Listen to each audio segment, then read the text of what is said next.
तो हम लोग 14, 15, 16, 17 इन 4 श्लोकों को पहले पढ़ते हैं। 4 श्लोकों को पढ़ेंगे, 3 बार में प्रयास करेंगे। तो चलिए गाते हैं श्लोकों को। मात्रा स्पर्शास्तु कौन्तेय।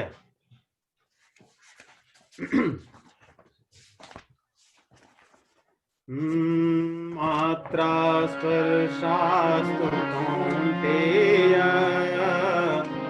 शीतोष्ण सुख दुःखदाः। मात्रा स्पर्शास्तु कौन्तेय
तो जो दूसरा अध्याय है ये सांख्य योग है।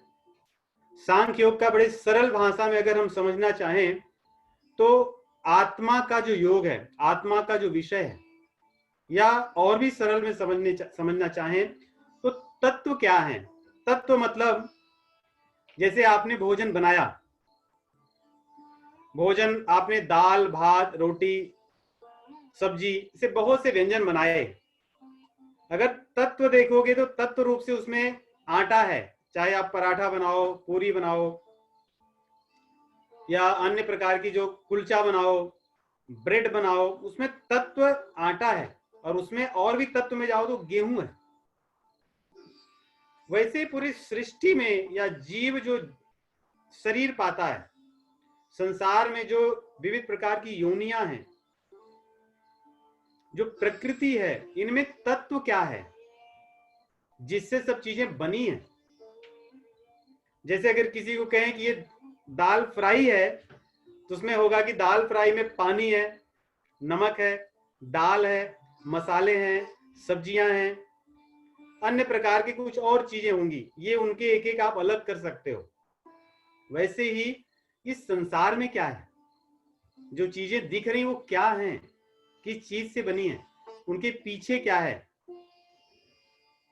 क्या हम जिन चीजों को देख रहे हैं सही देख रहे हैं, या कुछ चीजें हम छोड़ दे रहे हैं। हमसे कुछ चीजें छूट रही हैं, उन्हीं के ज्ञान को भगवान ने दूसरे अध्याय में कहा है। उसी को सांख्य योग कहते हैं। या सरल भाषा में समझें तो दो चीजें हैं भगवान के अतिरिक्त। एक है प्रकृति, जिससे सब कुछ दिख रहा है, बना है, पेड़ हैं, पौधे हैं, शरीर हैं, हवा है, पानी है, आकाश है, विविध प्रकार के जीव दिख रहे हैं। और दूसरा इन जीवों में रहने वाली जो आत्मा है। तो इसी के ज्ञान को भगवान ने दूसरे अध्याय में अब यहां बताना शुरू कर रहे हैं। पहले तो बता दिए कि देहिनोस्मिन् यथा देहे कौमारम यौनम जरा तथा देहांतर प्राप्तिर धीरस तत्र न मुह्यति। कि जो आत्मा है, जैसे कोई बालक होता है, जवान होता है, बुढ़ापा होता है, शरीर छूट जाता है, फिर शरीर में आता है, लेकिन कौन आता है? वो है आत्मा। आत्मा ही सब में चल रही है, दिखता हमें कुछ और है। तो यहां आरंभ करते हैं। आग मापा इनो नित्यास्तांत तितिक्षस भारत मात्रा स्पर्शा कौन्तेय शीतोष्ण सुख दुखदा। इस संसार में सर्वत्र द्वंद्व भाव है। द्वंद्व भाव का अर्थ होता है जब चीजों को हम एक न दिखे, एक से अधिक दो दिखे कोई चीज। देखिए, जहां दुख होगा वहां सुख है, और जहां सुख है वहां दुख है नहीं। जैसे छोटा बच्चा है, उसको जब माँ दूध देती है, दूध वो पीने लगता है, उसको अच्छा लगता है, रोता रहता है, शांत हो जाता है, उसको सुख मिलता है। और जैसे उसका दूध मिलना बंद हो जाता है तो उसको दुख होने लगता है, क्योंकि वहां सुख था इसलिए उसको दुख हुआ। वैसे ही अगर किसी आदमी को गर्मी लगती हो, उसको कष्ट होता हो, क्योंकि गर्मी है इसका मतलब वहां सर्दी होगी, वहां दुख है इसका मतलब सुख होगा। गर्मी के हटाने के लिए जैसे उपाय करेंगे हम, पंखा लगाएंगे या एसी लगाएंगे, तुरंत दुख हट करके सुख आ जाएगा। यही द्वंद्व भाव है। संसार पूरा इन्हीं दो चीजों से बना है, यही द्वंद्व भाव से बना है। यहां पे भगवान अर्जुन को यही कह रहे हैं कि पूरे संसार में, पूरी सृष्टि में सर्वत्र ये द्वंद्व भाव ही हैं। इतना ही नहीं, आप हमारे शरीर में भी देखिए, इसमें भी द्वंद्व भाव है। जैसे संसार में देखो, अगर आदमी बीमार होता है उसको दुख है, लेकिन डॉक्टर को अच्छा लगता है क्योंकि उसका व्यवसाय बढ़ता है। हमारे कुछ मित्र अगर मान लो हो डॉक्टर, और वो हड्डियों के डॉक्टर हो, इस समय उनकी चिंता है। क्यों? क्योंकि लॉकडाउन है। लॉकडाउन में लोग बाहर नहीं जाते, गाड़ियां नहीं चलती, दुर्घटनाएं नहीं होती, किसी की हड्डे पैर नहीं टूटते। तो उन डॉक्टर जो हड्डियों के स्पेशलिस्ट हैं, ऑर्थोपेडिक जिनको कहते हैं, उनका जो व्यवसाय है वो ठंडा है, व्यवसाय नहीं चलता। उनको प्रसन्नता तब होती है जब लोगों के दुर्घटनाएं से हाथ पैर टूटे, हड्डियों का जो कष्ट है वो बढ़े, तो उन डॉक्टरों को अच्छा रहता है कि हाँ ठीक चल रहा है, सब बढ़िया है। ये संसार का द्वंद्व भाव है। उसी प्रकार हमारे शरीर में भी द्वंद्व है। कभी कभी जीव को कुछ चीजें अच्छी लगती हैं, लेकिन वही चीज शरीर को कष्ट देती है। हमारी आंखों को कुछ देखना बहुत अच्छा लगता है, लेकिन उससे हमारा मन भी व्यथित होता है। तो द्वंद्व यहां भी है। एक शरीर के अंग को मिलने वाला सुख या दुख शरीर के दूसरे भाग को उसका विपरीत परिणाम देता है। इसलिए आप जहां भी संसार में प्रकृति से बनी हुई चीज देखोगे, वहां पे दो चीजें सदैव रहेंगी, कभी भी एक चीज नहीं रह सकती। इसीलिए भगवान कहते हैं मात्रा स्पर्शास्तु कौन्तेय शीतोष्ण सुख दुखदा। ये मात्रा जो शब्द है, मात्रा का अर्थ होता है, बड़े सरल भाषा में समझिए कि जैसे थर्मोमीटर है, वो आपके टेम्परेचर को बता देता है कितना है, किसी तरफ का मीटर हो। वैसे मात्रा का अर्थ, वैसे मात्रा होता है, हम लोग पढ़े थे जैसे धारिता कहते हैं कैपेसिटी को, तो वो मात्रा होती है, कितना क्या है, किससे आप किसी चीज को माप सकते हो। तो कह रहे हैं हमारे शरीर में कुछ मात्राएं हैं जिससे हम मापते हैं। हमारी आंख है, हमारे कान है, हमारे नाक है, हमारी जीभ है, हमारी त्वचा है, स्किन है, ये सब नाप के बताती हैं कि क्या चीज अच्छी है क्या बुरी है। नहीं पता चलता ना इन्हीं से, ये हमारे मापने वाले चीज है, सेंसेस। उसी प्रकार हमारा मन इनका गुरु है, वो भी सब चीजें तौल लेता है कि क्या अच्छा है क्या बुरा है उसके अनुसार, और वो माप करके फिर आगे काम करता है। तो कहते हैं कि जब हमारे इंद्रियां स्पर्श मतलब इंद्रियां जहां भी सम्मिलित होकर जो भी काम करेंगी उससे हमेशा दुख सुख ही मिलेगा, इससे तीसरा चीज नहीं मिलेगा। और जैसे शीत और उष्ण, गर्मी और ठंडी होती है, ये प्रकृति देती है, और दुख सुख हम अपने स्वयं से अनुभव करते हैं। जैसे मैंने बताया कि किसी एक व्यक्ति के लिए दुख, दूसरे का सुख होगा, ये हमारी इंद्रियां अनुभव करती है, हमारा मन अनुभव करता है, हमारी स्थिति निर्भर करती है। लेकिन शीत और उष्ण ये प्रकृति पे निर्भर करता है। सुख दुख हमारी इंद्रियां निर्धारित करती हैं, और शीत और उष्ण ये प्रकृति निर्धारित करके बताती है। इसका मतलब ये कि हम और हमारे आसपास की प्रकृति ये सदैव हमें सुख दुख या गर्मी सर्दी, शीत या उष्ण यही देने वाले हैं। तो फिर इसका हल क्या है?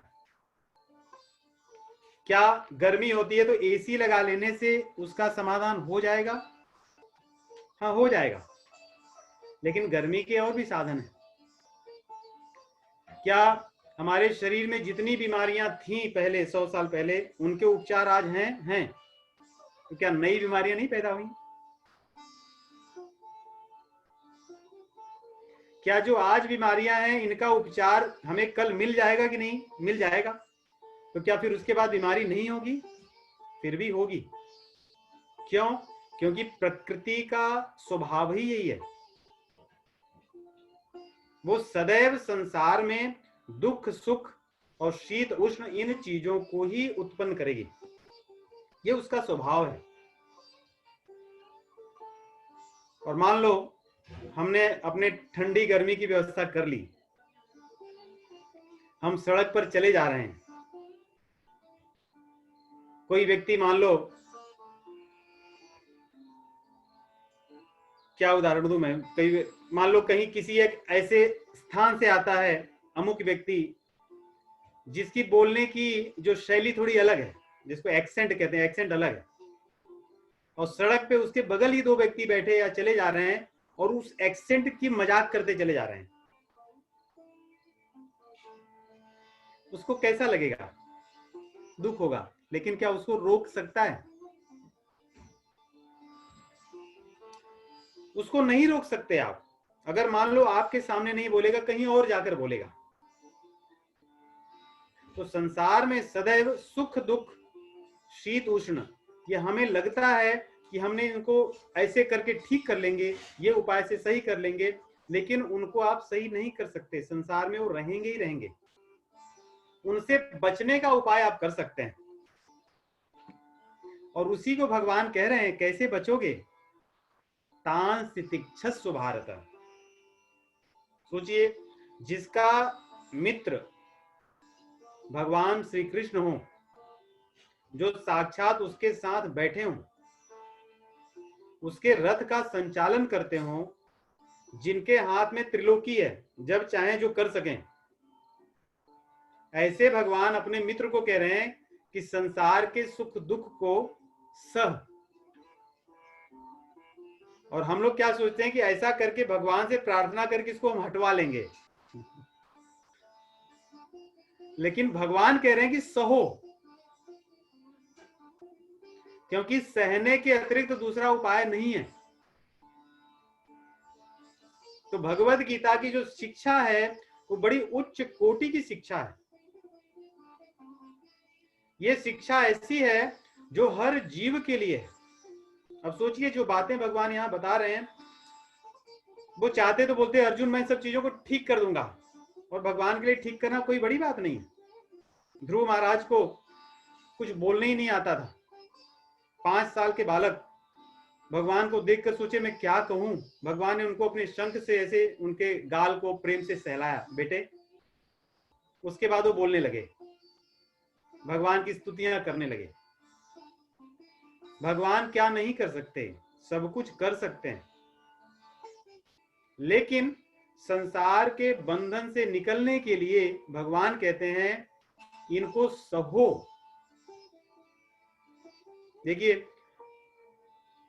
सतोगुण, रजोगुण, तमोगुण, ये जो भगवान के बनाए गए जो गुण हैं प्रकृति के, ये भी सांख्य का भाग है। भागवत पुराण में इस सांख्य को बहुत विस्तार से बताया गया है। यहाँ पे भगवान ने उतनी बात बताई जिसको हम बड़े सरलता से समझ सकें। तो महत तत्व के बाद भगवान यहाँ बात करते हैं, कहते हैं कि क्या शब्द में कह रहा था सांख्यों के पहले, कि सतोगुण, रजोगुण, तमोगुण, ये जो 3 प्रकार के गुण हैं, ये गुणों के अनुसार आदमी व्यवहार करता है। उदाहरण के लिए एक बड़ा समझना कि कैसे गुण क्या है। कोई व्यक्ति बड़ा शांत विचार का होता है, किसी बात को प्रेम से सुनता है, बहुत चीजों पे प्रतिक्रिया, रिएक्टिव नहीं होता, बहुत मतलब ठीक है, शांति से रहता है, दूसरों का सम्मान करता है, दूसरों की सेवा करता है, वो सतोगुणी व्यक्ति है। कोई व्यक्ति राजसी होता है, उसके मन में हमेशा बहुत पैशन होता है किसी भी चीज के लिए, और उससे वो पैशन से गलत काम भी करता है। और दूसरा तामसिक व्यक्ति होते हैं, तीसरी, जिनको न तो ज्ञान होता है, न वो किसी की बात सुनते हैं, जो मन में आ कर लेते हैं, उसका परिणाम अच्छा हो या बुरा हो। आपको संसार में ऐसे ही लोग मिलेंगे, 3 तरह के। भगवान कहते हैं इन 3 तरह के कर्म से आदमी अपने कर्मों को बनाता है, या तो पुण्य कमाता है या तो पाप कमाता है, या कुछ लोग पाप पुण्य दोनों कमाते हैं, कमा के फिर अगले जन्म में उसी हिसाब से शरीर पाता है, और शरीर पाके फिर वो कर्म भोगते रहता है। अगर इसमें से बाहर आना है, जीवन मरण के चक्कर से बाहर आना है, जो भगवत गीता का उद्देश्य है, तो हमें भगवान कह रहे हैं तांस तितिक्षस्व। कौन सा कष्ट सहना है, ध्यान दीजिए। यहाँ पे भगवान धर्म अधर्म की बात नहीं की, कोई अधर्म कर रहा तो बैठे रहो। भगवान कह रहे हैं मेरी लाइकिंग डिसलाइकिंग, मेरे सुख दुख जो जिसको मैं मानता हूं, क्योंकि धर्म अधर्म एक ही होता है। ऐसा नहीं कि एक व्यक्ति के लिए जो धर्म है दूसरे के लिए अधर्म है, सिद्धांत की बात कर रहे हैं। लेकिन सुख दुख, एक का सुख दूसरे का दुख होता है, एक का दुख दूसरे का सुख होता है, एक की गर्मी दूसरे के लिए सर्दी होती है। हमारे घर में ही होता है, जब मुझे ठंडी ज्यादा लगती है, बाकी लोग सब खिड़की वगैरह सब खुला रखते हैं, आराम से बैठे रहते हैं, मैं स्वेटर पहनता हूं। तो एक व्यक्ति का उष्णता दूसरे की शीतलता होती है। इन चीजों को सहने के लिए कह रहे हैं भगवान, अधर्म को सहने के लिए नहीं कह रहे हैं। तो भगवान कहते हैं कि इनको सह लो, सहने में ही तुम्हारा कल्याण है। इनको लेकर के व्यथित होना, आगे इसीलिए अगले श्लोक में क्या कहते हैं भगवान, यम ही न व्यथयन्त्येते पुरुषम पुरुषर्षभ सम दुख सुखम धीरम सोमृतत्वाय कल्पते। आगे उसका फल बता रहे हैं, कहते हैं जो व्यक्ति इस सुख दुख से व्यथित नहीं होता, व्यथित होना मतलब अंग्रेजी में क्या शब्द कहेंगे सही वाला शब्द, गेटिंग बहुत ज्यादा एक्साइटेड या बहुत परेशान हो जाना, मतलब चीजों से बहुत इम्पेशेंट हो जाना। भगवान कहते हैं धीर बनो। अगर सुख होता है तो बहुत उछड़ो मत, हम यही करते हैं संसार में। और दुख होता है तो व्याकुल मत हो जाओ, हम यही करते हैं संसार में। जैसे ही हमारा थोड़ा सुख होता है हम मनमानी करने लगते हैं, और दुख होते ही हम अपनी इंद्रियों को शोक में ग्रस्त करके पूरी तरह से बैठ जाते हैं। यही तो संसार में सब जगह, एवरीबॉडी स्ट्रेस्ड आउट। छोटे छोटे बच्चे स्ट्रेस्ड आउट हैं। स्ट्रेस्ड आउट मतलब यही व्यथित हैं इंद्रियों से, सुख से दुख से। किसी के पास समय नहीं है, हर आदमी के चेहरे पे झुर्रियां आ गई हैं। कोई आदमी हंसता है तो दिखाने के लिए हंसता है, उसके अंदर से हंसी नहीं आती। यही व्यथित होना है। भगवान कहते हैं जो व्यक्ति सुख और दुख में धीर रहता है, उदाहरण के लिए जैसे छोटे बच्चे होते हैं, जब आप उनको एक बहुत नया खिलौना ले जाते हो, आजकल के जमाने में तो कहेंगे कि नया वीडियो गेम आता है, नया वर्जन ले जाते हो, तो बहुत नाचते हैं, you are the best mom dad, जो भी आपको उपाधि मिलती है मिलती है। और वही अगर आप छीन करके रख लो उनका, उतने से ही वो एकदम परेशान होते हैं, कुछ चीजें छोड़ देते हैं, फेंक देते हैं। और कभी कभी बच्चे छोटे होते हैं तो माता पिता को लात से भी मारने लगते हैं, और क्या क्या नहीं करते। ये है सुख और दुख से धीर होना। लेकिन कुछ बच्चे जब ग्रोन अप हो जाते हैं, बड़े हो जाते हैं विचार से, व्यवहार से, तब उनको आप नहीं लाए तो उनको फर्क नहीं पड़ता, और उनका आप ले लिए तो उनको फर्क नहीं पड़ता। वैसे ही हम संसार में सुख दुख के लिए जब तक व्यथित होते रहेंगे, परेशान होते रहेंगे, तब तक भगवान कह रहे हैं आप कभी भी संसार के चक्र से निकल नहीं सकते, आपकी कभी मुक्ति नहीं हो सकती, आपका कल्याण नहीं हो सकता। यही भगवान आप यहाँ पे कह रहे हैं, सो मृतत्वाय कल्पते, वही व्यक्ति को अमृत मिलता है, प्राप्त होता है। किसको? जो व्यक्ति सुख और दुख को सह लेता है। सुख दुख को जो नहीं सह पाता, वो व्यक्ति कभी भी कल्याण का अधिकारी नहीं, उसका कभी मुक्ति नहीं हो सकती। और यहाँ पे शब्द भी कहते हैं पुरुषर्षभ, ऋषभ शब्द होता है गुजराती में, जो कभी ऋषभ कहते हैं। ऋषभ मतलब वैसे बोलचाल में तो नंदी को भी कहते हैं ऋषभ, लेकिन ऋषभ का वास्तविक अर्थ है जो व्यक्ति बहुत बलवान हो, किसी चीज को नियंत्रित कर सके। कोई अपने इंद्रियों को नियंत्रित कर सके ऐसे कम लोग ही होते हैं, लेकिन सब इतने इंद्रियों के दास हैं, यहाँ तक कि लोग, मोटापा चढ़ता ही इंद्रियों के दासता के कारण। कितना खाना है, क्या खाना है, वही नहीं पता है, खाते रहते हैं। तो हमारी तो शक्ति उतनी भी नहीं कि अपनी इंद्रियों को नियंत्रित कर सकें, अपनी जीवा को। आदमी सेलफोन लेकर के घंटों फेसबुक में लगा रहता है, अपने आंख और कान और मन को नियंत्रित नहीं कर सकता। तो ऐसे व्यक्ति को ऋषभ नहीं कहते हैं। भगवान यहां कह रहे हैं कि तुम ऋषभ बनो, शक्तिशाली बनो, जो अपनी इंद्रियों को नियंत्रित कर सको, तभी आप सुख दुख को सह सकते हो। आगे कहते हैं कि अर्जुन, ये जो चीजें सुख दुख हैं सदैव रहने वाली नहीं है। ना सतो विद्यते भाव, ना भाव विद्यते सतः, उभयोरपि दृष्टोन्तस्तनयोस्तत्वदर्शिभिः। कहते हैं जो ज्ञानी लोग हैं, जो संत हैं, मुनि लोग हैं, इन्होंने संसार में दो ही चीज देखी है, एक सत और दूसरी असत। सत मतलब वो चीज जो कभी बदलती नहीं, जो सदैव रहती है। असत मतलब वो जो चीज कभी नहीं रहती। अब इसको जरा ध्यान से सोचिए आप, प्रति क्षण हमारा शरीर बदल रहा है, प्रति क्षण, कि नहीं बदल रहा है? ऐसा एक भी क्षण नहीं जब हमारे शरीर में परिवर्तन नहीं हो रहा। लेकिन क्या हम देख पाते हैं क्या हमारा शरीर कब बदल रहा है? ये काल इतना महान है, ये भगवान का काल है, जिस चीज को हम जानते हैं लेकिन उसको अनुभव नहीं कर सकते। उसी प्रकार प्रकृति में हर चीज बदल रही है, प्रति क्षण बदल रही है। आप आज घर बना करके बनाए, उस क्षण से एवरी मिली सेकेंड या जो भी आप उससे भी छोटा काल की गणना कर सकते हो इकाई में, उसमें वो उस चीज बदल रही है। आप भोजन बनाए, उस समय से ही वो खराब होना शुरू हो गया।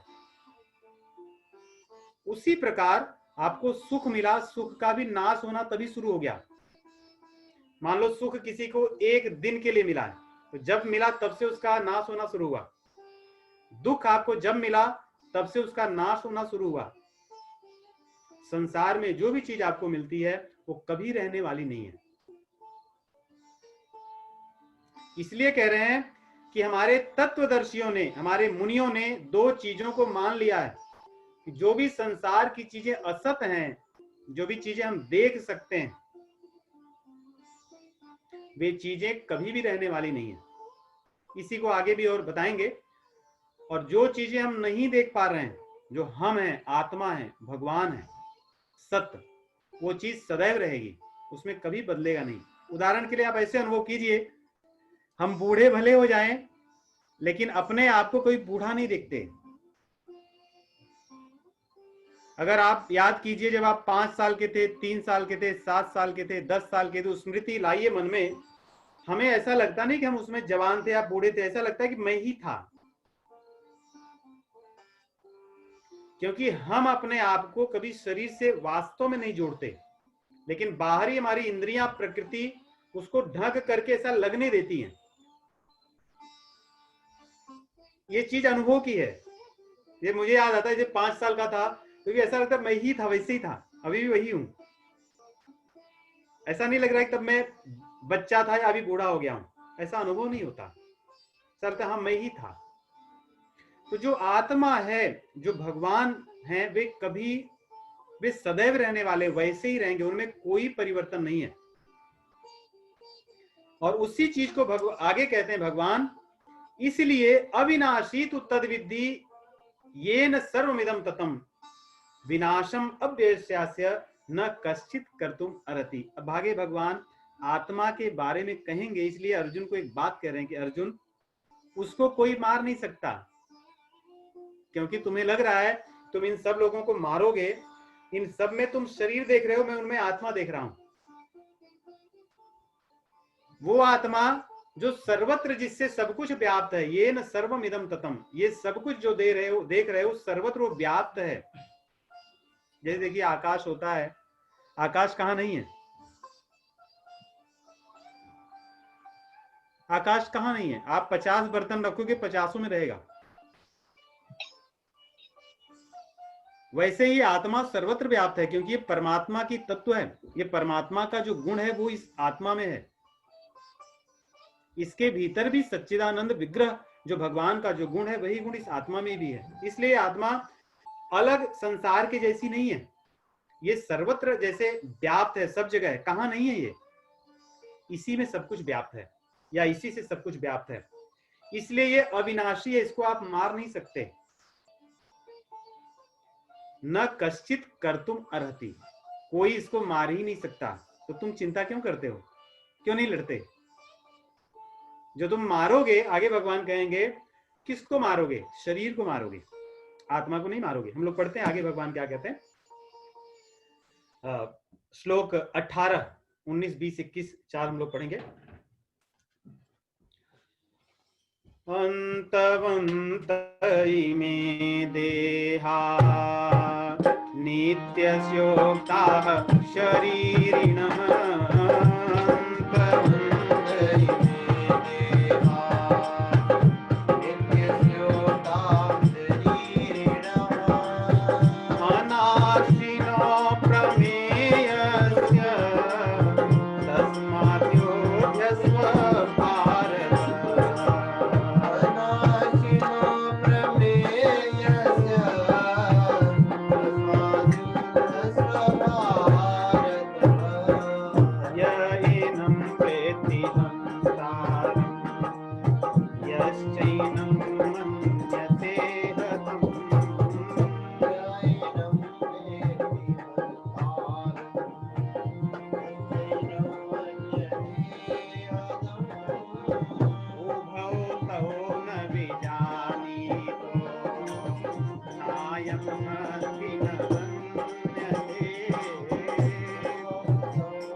अंतवंत इमे देहा नित्य स्योक्ता शरीरिण अनाशिनो प्रमेयस्य तस्माद् युध्यस्व भारत।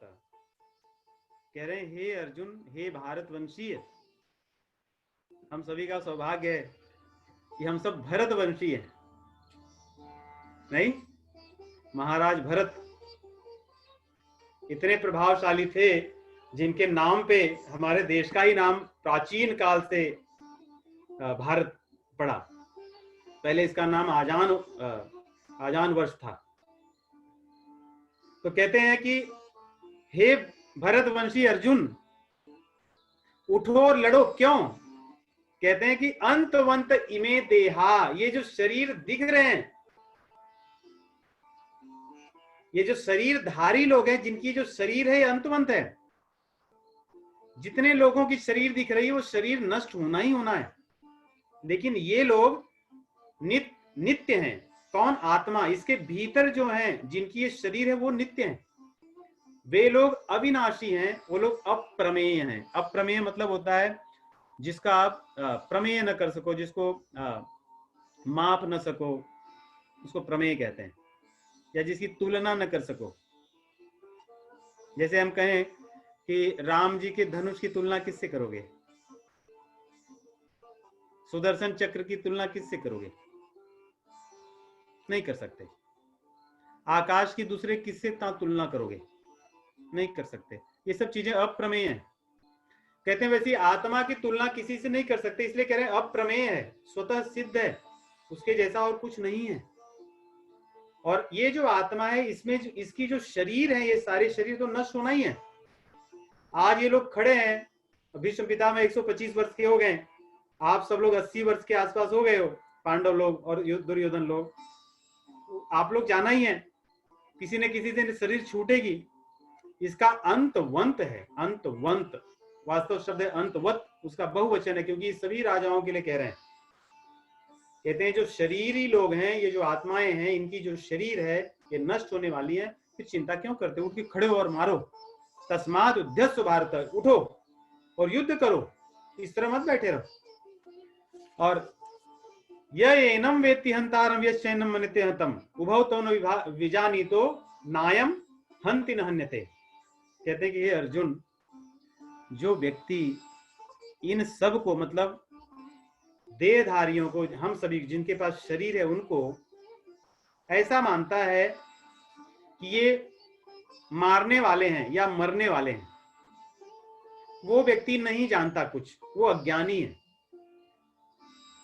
क्योंकि ये तो न मरने वाली है आत्मा और न तो ये किसी को मारने वाली है। यह एनम वेत्ति हंतारम यश्चैनम मन्यते हतम। न तो ये किसी को मारने वाली है और न तो इसको कोई मारता है, न तो ये मरने वाली है। ये चीज ध्यान रखो। तो न तो तुम इनको मारोगे, क्योंकि तुम्हारे बाण से जो नष्ट होगा, इनकी शरीर नष्ट होगी। और जो तुम लग रहा है कि तुम अर्जुन मार रहे हो, तो अर्जुन तो नहीं है, तो आत्मा है। तो आत्मा तो किसी को मारती नहीं और न तो आत्मा मरती है। इसलिए तुम्हें चिंता तो करनी नहीं चाहिए। जो तुम व्यथित हो, इसको, चिंता को छोड़ दो, शोक को छोड़ दो और तुम युद्ध के लिए खड़े हो जाओ, युद्ध करो। देखिए इसी प्रकार की बात भागवत पुराण का जब उपसंहार होता है, उसमें महाराज परीक्षित जी इस बात को जानते हैं कि मैं शरीर नहीं हूं, इसीलिए वो शरीर से तो निकल चुके थे, उनकी शरीर तो दिखी नहीं। लेकिन अंत में जब उपसंहार होता है तो परीक्षित जी को सुखदेव जी कहते हैं, त्वं तु राजन् मरिष्येति पशु बुद्धिम इमाम जहि न जातः प्राग भूतोद्य देहवत तुम न नम्स्यसि। कहते हे राजन, अब इस समय आ गया जब आपको जाने का है।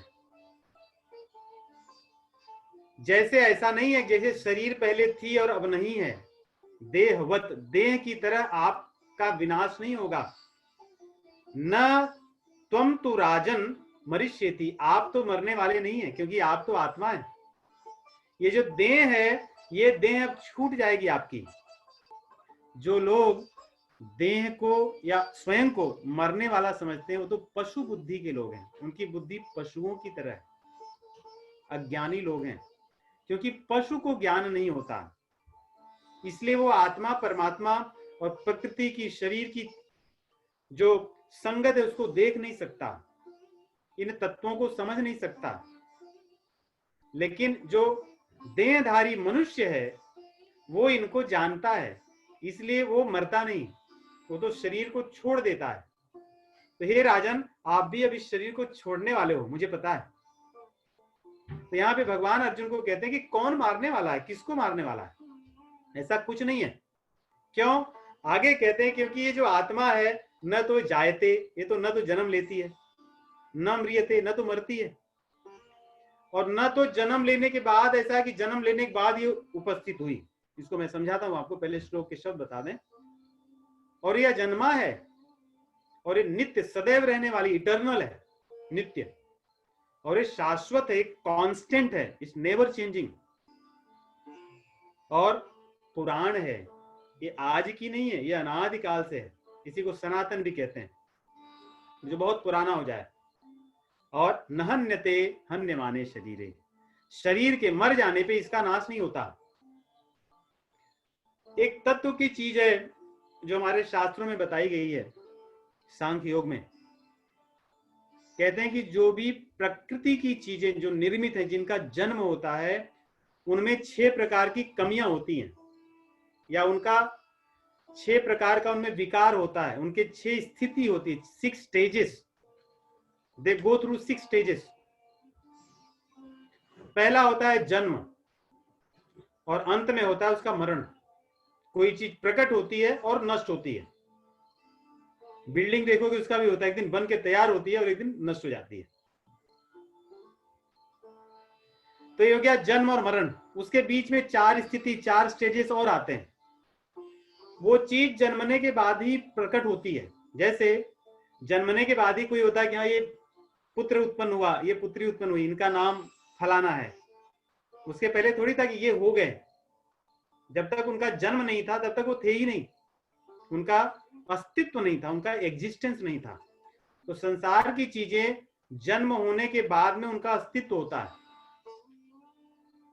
जैसे कोई बिल्डिंग बनी है 25 महले की, तो बनने के बाद वो एग्जिस्टेंस में आई, उसके पहले वो नहीं थी। और जो चीज आती है अस्तित्व में, वो चीज में परिवर्तन होता है। परिवर्तन किसी, जैसे व्यक्ति जब बड़ा होता है उसमें परिवर्तन क्या होता है? उसमें बाल्यावस्था आती है, वृद्धावस्था आती है, या अन्य प्रकार के परिवर्तन होते हैं। और इसी को, और दूसरा बढ़ना होता है, वो बढ़ता है। जैसे मनुष्य में लोगे तो पहले एक था, उसमें प्रजनन होता है, दूसरे संतान उत्पन्न करता है, बढ़ते हैं एक दूसरे से। पेड़ होते हैं, वो उनके फल आते हैं, फूल आते हैं, उससे अन्य पेड़ों का निर्माण होता है, बढ़ता है। और उसके बाद में धीरे धीरे उसका अपक्षय होता है, घटता है, गिर जाता है और नष्ट हो जाता है। ये 6 स्थितियां हैं। कहते हैं आत्मा में एक भी नहीं है, इसीलिए अजन्मा है, अज कहते हैं, ये जन्मता नहीं। नायम भूत्वा भविता वा न भूय, ये पहले से ही था, जन्म होने के बाद ये हुआ ऐसा नहीं है, ये हमेशा ही रहा है, इटर्नल है, नित्य है। जो चीज नित्य रहती है वो चीज का विनाश नहीं होता, वो चीज नष्ट नहीं होती, धीरे धीरे घटती नहीं। और ये कांस्टेंट है, ये शाश्वत है, इसलिए इसमें कोई परिवर्तन नहीं होता। और एक पुराण है, बहुत प्राचीन काल से चली आ रही है, इसलिए इसमें कोई आप वृद्धि नहीं देखोगे। जैसे हम ही देखें, एक समय के बाद फिर हम बढ़ना छोड़ देते नहीं, पहले शरीर बढ़ती है, उसके बाद शरीर नहीं बढ़ती। लेकिन आत्मा में ऐसा नहीं है, आत्मा सदैव वैसी ही थी, वैसी ही रहेगी, क्योंकि अजन्मा है, जन्मी नहीं है। जो चीज जन्म लेता है उसमें सारे रोग आते हैं, जो हमने बताया, 6 स्टेजेस। भगवान कहते हैं आत्मा ऐसी है ही नहीं, ये पहले से थी, आगे भी रहेगी, न इसका नाश होगा, न इसमें कोई कमी आएगी, न इसमें कोई बढ़ोतरी होगी, न इसमें कोई परिवर्तन होगा। आत्मा शुद्ध है, ये चेतन है, और सुख की राशि है, सत चित आनंद है, ये सदैव ऐसी ही रहेगी। इसलिए अर्जुन, वेदा विनाशिनम नित्यम येनम अजमभ्यम कथम स पुरुष पार्थ कम घातयति हन्ति कम। जो व्यक्ति आत्मा के इस गुण को जानता है, ये आत्मा अविनाशी है, ये नित्य है, ये अज है, ये कभी जन्मती नहीं, इसका कभी नाश नहीं होता, वो व्यक्ति कभी किसी वो मार सकता है? कम घातयत, क्या वो इसको मार सकता है या किसी के द्वारा मरवा सकता है? हंतिकम, क्या इसको मारा जाएगा कभी? ऐसा है, न तो मारा जाता है न तो किसी को मरवाता है, ऐसा कह रहे हैं। क्योंकि आत्मा को न कोई मार सकता है न कोई मरवा सकता है। कह रहे हैं जिस व्यक्ति को ज्ञान होगा, जो ज्ञानी पुरुष होगा, वो इस दृष्टि को, इस तत्व को जानेगा। इसलिए अर्जुन, तुम जानो कि इनको न तो मैं मरवा रहा हूं। अर्जुन के मन में था ना कि आप कह रहे हो तो मुझे मारना पड़ेगा। भगवान कह रहे हैं कि कम घातयति हन्ति कम, क्या कोई मरवा सकता है? क्या तुम्हें लग रहा है कि मैं कह रहा हूं तो मारो? ऐसा नहीं है। और तुम मारोगे, ऐसा भी नहीं कि तुम्हारे द्वारा मारे जाएंगे, ऐसा कुछ नहीं होने वाला। तो आगे अर्जुन के मन में प्रश्न होगा, हमारे मन में भी प्रश्न होगा कि आत्मा नहीं मरती है, क्यों? किसी चीज से नहीं मरती। तो भगवान उसका उत्तर अगले 4 श्लोक में देंगे। हम लोग पढ़ते हैं 22 से लेके 25 तक पढ़ेंगे। बहुत, देखिए, बहुत प्रसिद्ध श्लोक है जो हम लोग पढ़ रहे हैं। हमारे सनातन परंपरा में जब शरीर का दाह संस्कार किया जाता है, इन श्लोकों को ही पढ़ा जाता है। चलिए 22वां से पढ़ते हैं। वासांसि जीर्णानि यथा विहासे, वासांसि जीर्णानि यथा विहाय नवानि गृह्णाति नरोपराणि। वासांसि जीर्णानि यथा विहाय नवानि गृह्णाति नरोपराणि तथा शरीराणि विहाय जीर्णानि अन्यानि संयाति नवानि देहि।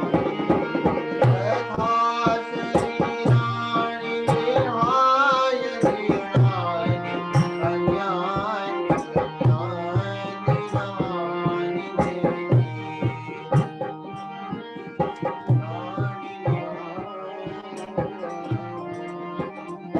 नैनं छिन्दन्ति सहस्राणि नैनं दहति पावकः। नैनं छिन्दन्ति सहस्राणि नैनं दहति पावकः। न चैनं वेदयन्त्यापो न शोषयति मारुतः।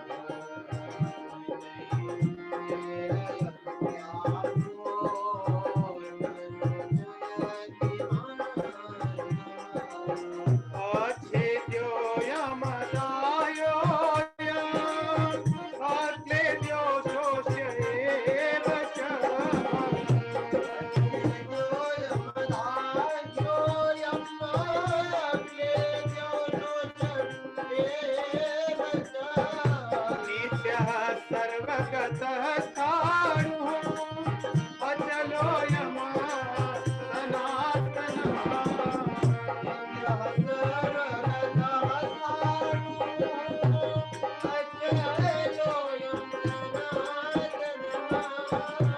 अव्यक्तोऽयम् अचिन्त्योऽयम् अविकार्योऽयम् उच्यते। अव्यक्तोऽयम्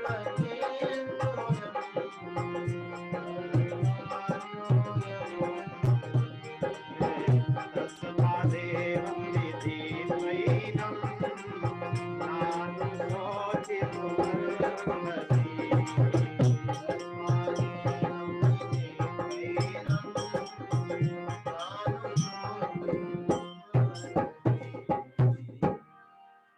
अर्जुन के मन में जो जितने भी तरह के संशय हैं, भ्रम हैं, मेरी आवाज अगर सही ना हो इस बात तो बताइएगा, तो जितने भी संशय और भ्रम हैं, भगवान सबको मिटाना चाहते हैं। भगवान के मन में ऐसा है कि अर्जुन जो काम करें अपने भ्रम को निकाल कर करें। हमें भी संसार में जो भी काम करें भ्रम से रहित होकर करें, क्योंकि संशय में, भ्रम में किया हुआ जो कर्म होता है वो कभी भी पूर्ण रूप से सही नहीं हो पाता, उसमें कमी रह जाती है, क्योंकि हम उसको मन से नहीं करते, सही ढंग से नहीं करते। तो इसलिए अर्जुन को जब भगवान बोले कि कौन मारता है, कौन मरवाता है, तो अर्जुन के मन में या किसी के मन में प्रश्न होगा कि क्यों नहीं मार सकते, क्या बात है। तो भगवान आरंभ करते हैं, कहते हैं वासान से जीर्णान यथा विहाय, क्योंकि मुझे तो पता है। देखिए शरीर ऐसी है, आप लोग ध्यान से देखिए, ये जो आत्मा है जो कितनी छोटी है, इसको भी हमारे शास्त्र में कहे गए, कहते हैं कि आत्मा जो है ये हमारे जो बाल हैं, एक बाल का जो मोटाई है, जिसको व्यास कहते हैं या फिर रेडियस कह लो या त्रिज्या कहते हैं, उसको आप 100 भाग में बांट दो, उसके बाद जो आए उसको भी फिर 100 भाग में बांट दो, तो जितना बड़ा होगा कहते हैं आत्मा उतनी बड़ी होती है। ये हमारे मुनि लोग इसलिए कहते हैं देखिए, बालाग्र शतभागस्य शतधा कल्पितस्य च भागो जीव सविज्ञेय स चानन्त्याय कल्पते, स चानन्त्याय कल्पते। कहने के पीछे उद्देश्य मुनियों का यह है कि आप इसका माप नहीं ले सकते, आप इसको देख नहीं सकते।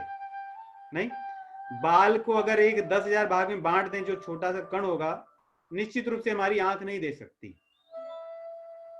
तो ऋषियों का कहने का मतलब यह है, आत्मा को आप अपनी संसार की आंख से नहीं देख पाओगे, इसका अनुभव कर सकते हो। देखिए शरीर चलता है, फिरता है, क्या क्या नहीं करता, हंसता है, क्रोध करता है, लेकिन इस आत्मा के उसमें से निकल जाने से चेष्टाहीन होकर के शरीर पड़ी होती है। और उसको हमारे भारत की भूमि में चाहे जिस भाषा में हो एक चीज कहा जाता है, संस्कृत में भी मृत देह कहते हैं। मृत देह मतलब, मृत मतलब मिट्टी होता है, जो मिट्टी के समान जो पड़ा है उसको मिट्टी। हमारी बोलचाल की भाषा में भी कहते हैं ना माटी। तो इस आत्मा के निकल जाने पे जो दिखता है जो चीज, वो केवल माटी बन जाता है, मिट्टी बन जाता है। तो आत्मा ऐसी है।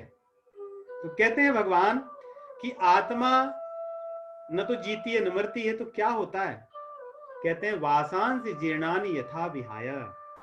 जिस प्रकार यहां पे कहते हैं नरोपराणी, नरह जैसे मनुष्य, मनुष्य जिस प्रकार अपने कपड़ों को बदलता है, कब बदलता है, जब पुराने हो जाते हैं, जब पहनने के योग्य नहीं होते। कई बार देखिए कुछ कपड़े हम नए पे ही बदल देते हैं, जिसकी जैसी सामर्थ्य हो। कई लोग एक बार पहना हुआ कपड़ा भी दोबारा पहनना अपना अपमान समझते हैं, ऐसे भी हैं लोग संसार में। तो किसी के, हर व्यक्ति के लिए पुराने कपड़े की परिभाषा अलग होगी, लेकिन पुराना होने में बदल तो देता है। वैसे ही कभी कभी शरीर जल्दी छूट जाता है, कोई जन्मते ही चले जाते हैं, कोई एकदम घिस घिस के जब शरीर कुछ नहीं कर पाती तब जाते हैं, कोई कुछ दिन पहनने के बाद कपड़ों को बदल देता है, थोड़ा रंग उतरने लगता है तो ही बदल देता है, कोई अपनी अधेड़ अवस्था में चले जाते हैं। लेकिन कपड़े तो सब बदलते हैं। ऐसा नहीं है कि एक कपड़ा जो खरीदाया था वही आज तक चल रहा है, चाहे तभी भी आदमी नहीं रख सकता, क्योंकि बचपन के कपड़े जो राघव के हैं अब 10 साल बाद थोड़ी पहनेगा,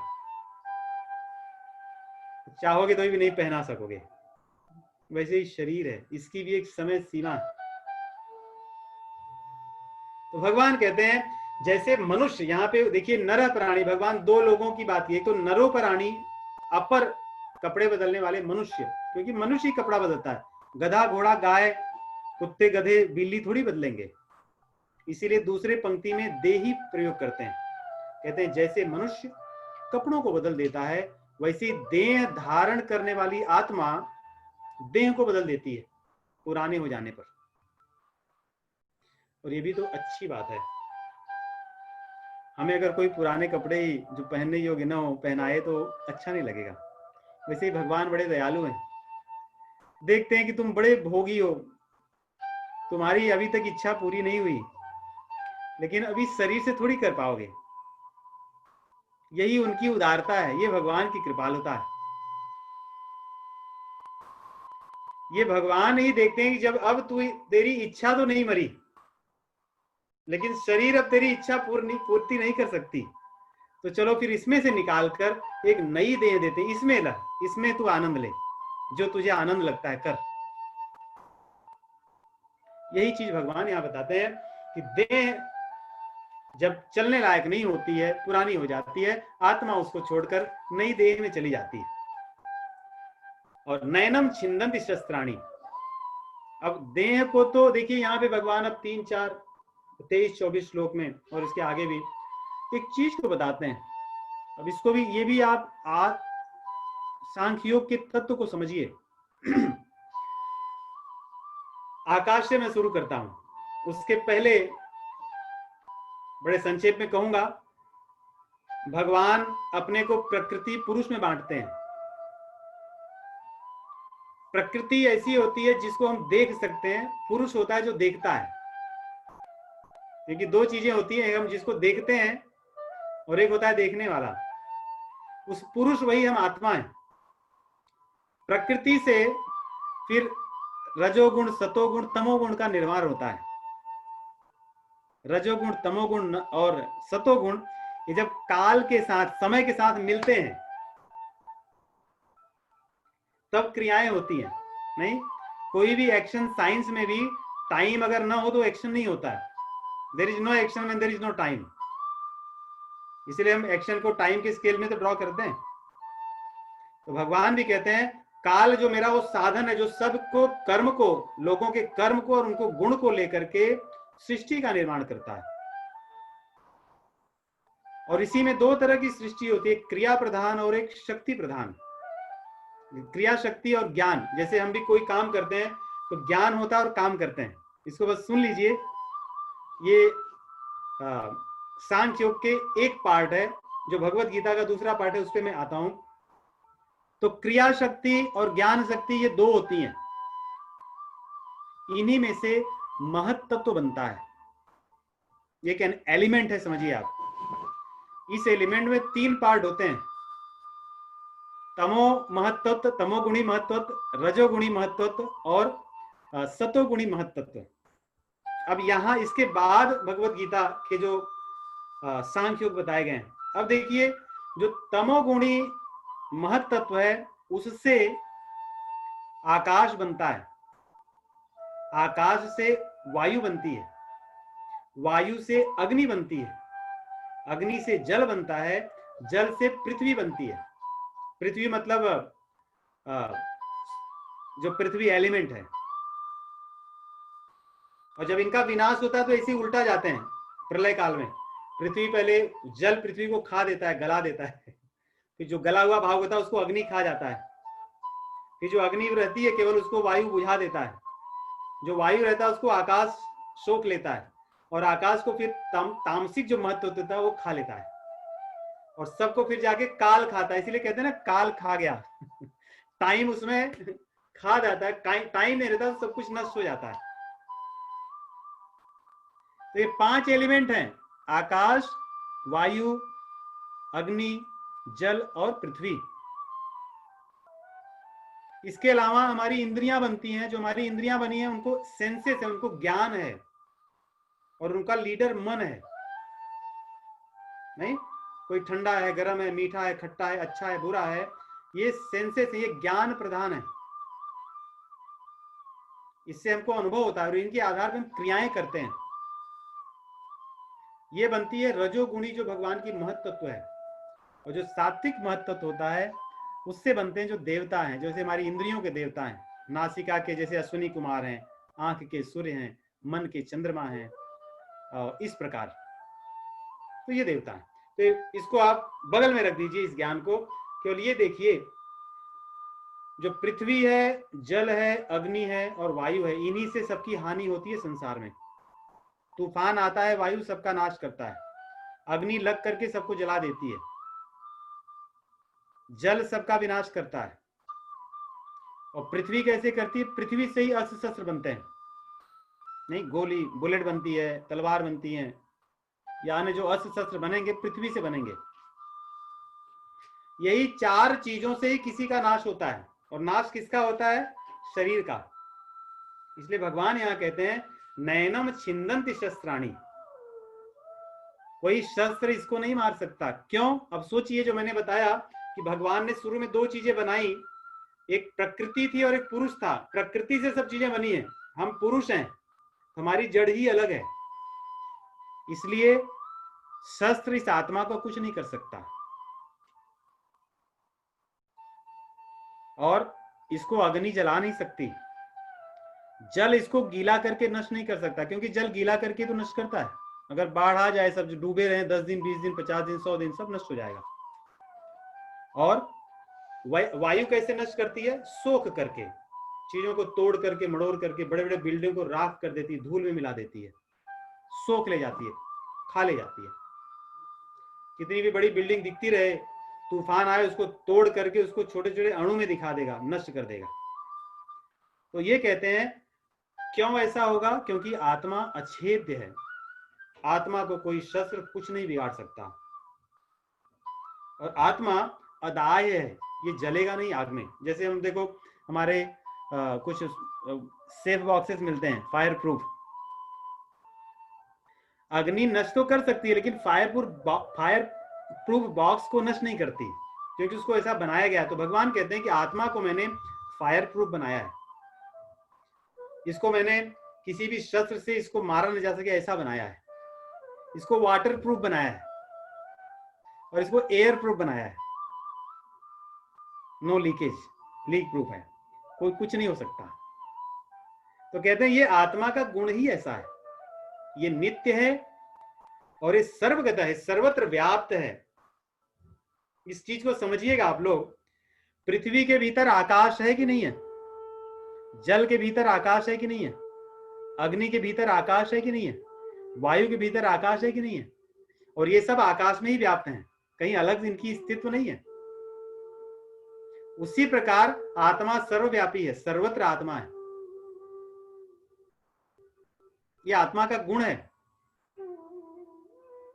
ऐसा नहीं कि आत्मा यहां पे है यहां नहीं है, क्योंकि भगवान सर्वत्र व्यापी हैं, तो उनके हम अंश हैं, इसलिए हम भी सर्वत्र हैं, सर्वव्यापी। इसी को योगी लोग जो अनुभव करते हैं अपने ध्यान में कि मैं सर्वत्र हूं, और इसी सिद्धांत को लेकर जो कहते हैं तत्त्वमसि अहम ब्रह्मास्मि, तत्व, क्योंकि मैं भी सर्वत्र व्याप्त हूं, मेरी भी स्थिति सर्वत्र है। जैसे आकाश सर्वत्र व्याप्त है, लेकिन हम लोग अपने अपने घर में अलग अलग घड़ा लेकर बैठे तो सबके घड़े में भी आकाश होगा, और आकाश सर्वत्र भी है।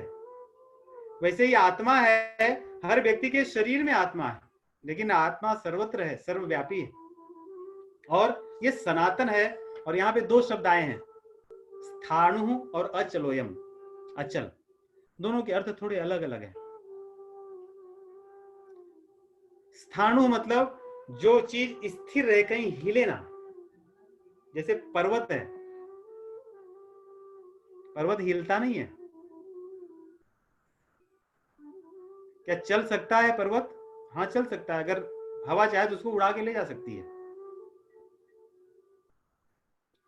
तो दो चीजें बताई, एक चीज ये आत्मा कभी हिल नहीं सकती, वो जहां है वहीं रहेगी, और वो चलती भी नहीं। जैसे पर्वत है, अचल है लेकिन चल सकता है, लेकिन आत्मा अचल है और वो अडिग है, कहीं हिल नहीं सकती, जो जहां है सो वहां है, इसीलिए वो सर्वत्र है। जैसे आकाश कहीं चलता है? आकाश कहाँ चलता है? वो जहां है सो है। वायु चलती है, जल चलता है, बाकी सब चलते हैं लेकिन आकाश नहीं चलता, क्योंकि वो है, उसी के भीतर सब कुछ है। वैसे ही आत्मा सर्वव्यापी है, सर्वत्र है। और तो कहते हैं कि अगर ऐसा है तो क्या मैं अनुभव कर सकता हूं, इसके बारे में कह सकते हो कुछ? कहते हैं कि नहीं। 25वां श्लोक में कहते हैं अचिंत्य है, इसको आप जान नहीं सकते। किससे? अब इसके तत्व को समझिए क्यों। अचिंत्य है जिसको इंग्लिश में अनकंसीवेबल कहते हैं, inconceivable, you can not conceive it, जिसको आप कंसेप्चुलाइज नहीं कर सकते। क्यों? देखिए, हमारा मन, हमारी बुद्धि, हमारे अहंकार, हम इनके माध्यम से चीजों को जानते समझते हैं, तर्क वितर्क करते हैं। ये सांसारिक है, ये भी नष्ट हो जाते हैं। तो जो चीज नष्ट हो सकती है, उस चीज से जो चीज नष्ट नहीं होने वाली, उसको नहीं जाना जा सकता। इसीलिए भगवान शिव जी माता पार्वती को कहते हैं ना कि राम अतर्क्य बुद्धि मन वाणी, मत हमार अस सुनहु सयानी। कि जो भगवान है वो बुद्धि के परे हैं, वो तर्क अतर्क के परे हैं, वो हमारी वाणी से नहीं समझे जा सकते, न कहे जा सकते। इसीलिए भगवत गीता में भी जब भगवान अपने आप को दिखाना चाहते हैं तो अर्जुन को कहते हैं कि इन आंख से तू नहीं देख सकता, क्योंकि इनकी सीमा है। There are limitations to this senses. With these material senses you cannot conceive or you cannot see, you cannot feel or experience. वो तो हमारे अंदर की जो चक्षु हैं, ज्ञान चक्षु हैं, जो मैं दूंगा, जो दिव्य चक्षु, उससे तू अनुभव कर सकता है। यहाँ पे भगवान वही कहते हैं अव्यक्त है ये। अव्यक्त मतलब जिसको आप बता नहीं सकते हो। जैसे हम किसी को कहें बड़ा संसार में भी, या आप ये रसगुल्ला खाइए और इसके स्वाद को लिखिए, तो जितने आदमी लिखेंगे वो अपने अपने स्वाद को अलग लिखेंगे, क्योंकि उसको लिख नहीं सकते आप, उसको अनुभव कर सकते हो। स्वाद को लिखा नहीं जा सकता। ये तो जीवा की बात है। वैसे ही भगवान को या आत्मा को हम व्यक्त नहीं कर सकते कि आत्मा ऐसी है, ये है, वैसी है, ऐसी है।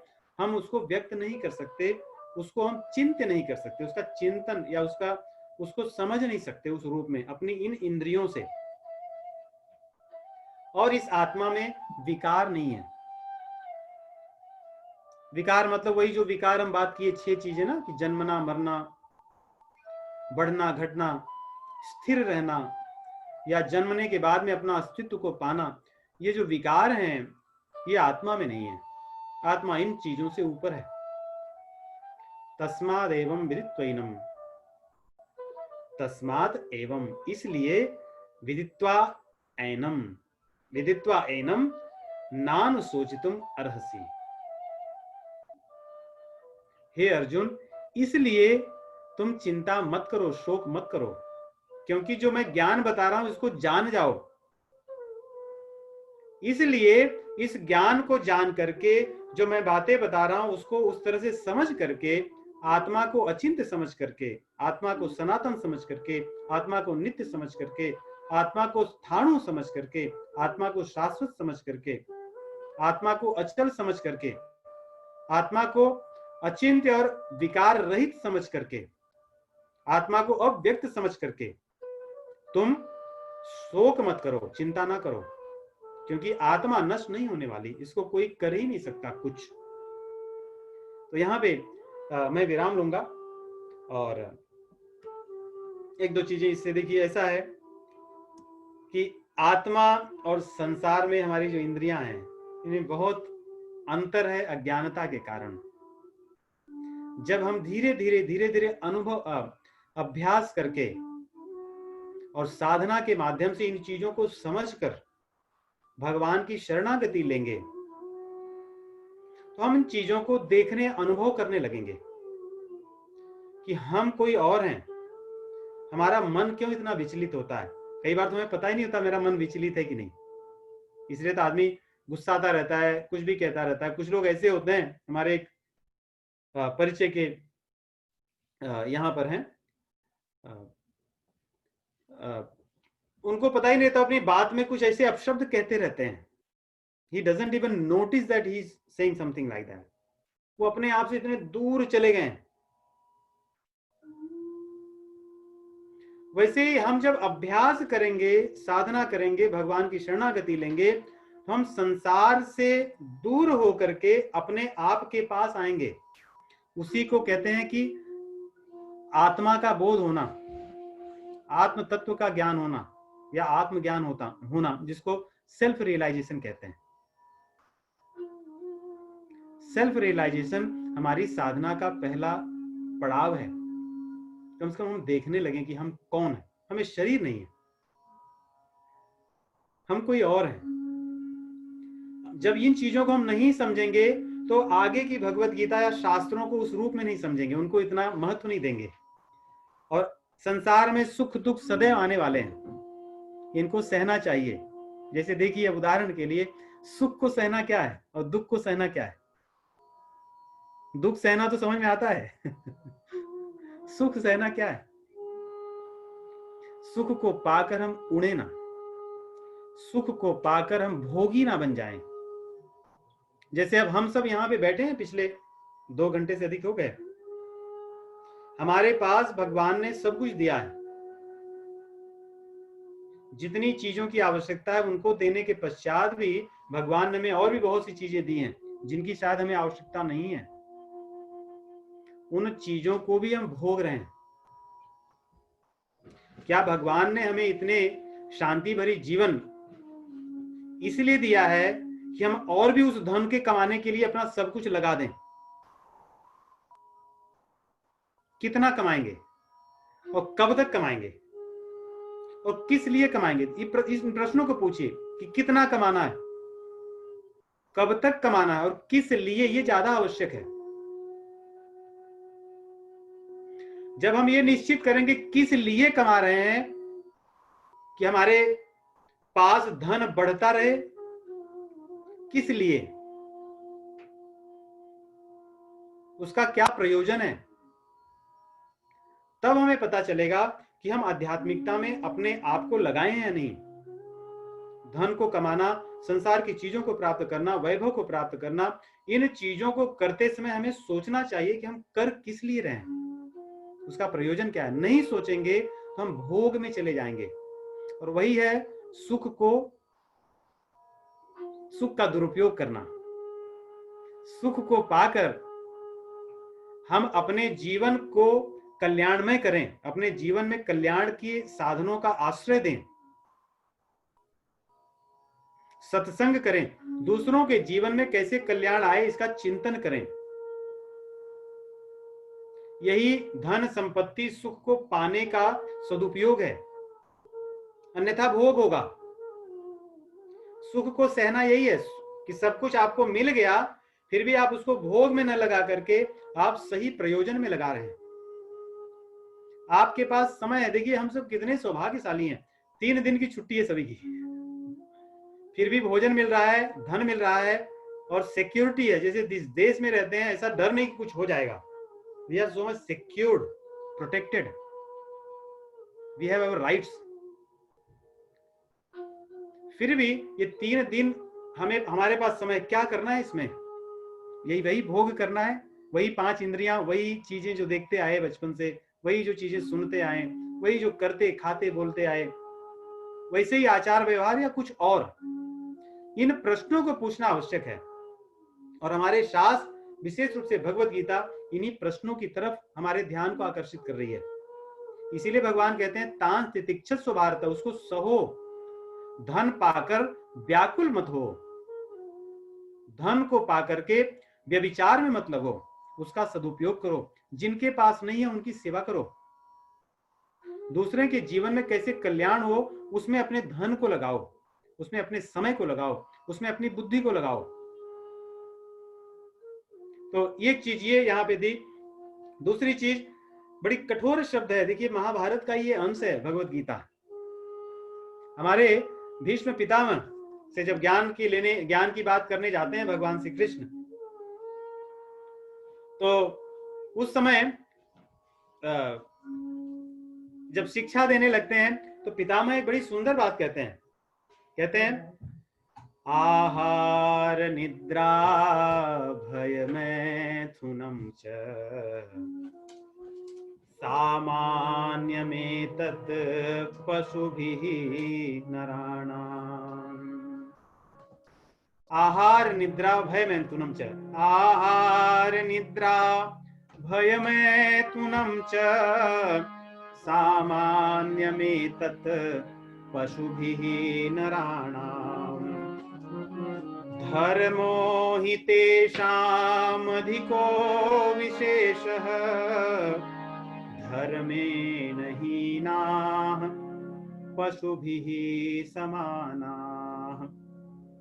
पितामह कहते हैं कि जो व्यक्ति है आहार निद्रा भय मैथुन, भोजन निद्रा, अपने आप को कैसे भी संसार में सुरक्षित रखे, मान मर्यादा में लगा रहे, और मैथुन भोग विलास में काम वासना में फंसा रहे, ये तो पशुओं का काम है। इनसे ऊपर उठ करके जो व्यक्ति धर्म की बात सोचता है वही व्यक्ति पशुओं से भिन्न मानव है। अन्यथा सामान्य में तत् पशुभिः नराणाम, धर्मेण हीना पशुभिः समाना, उसको मैं पशु ही मानता हूं, ऐसा भीष्म पितामह कहते हैं। और हमने परीक्षित जी की भी बात सुनी। सुखदेव जी कहते हैं त्वम तु राजन मरिष्येति पशुबुद्धि। Somebody is unmuted, if they can mute themselves.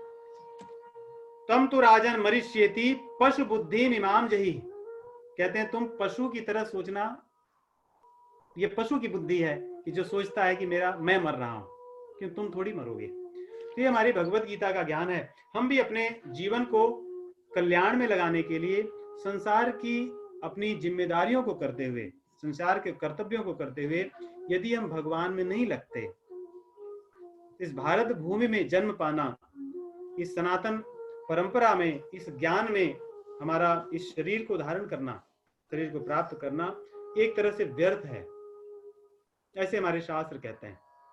तो मैं यहीं पे रुकूंगा।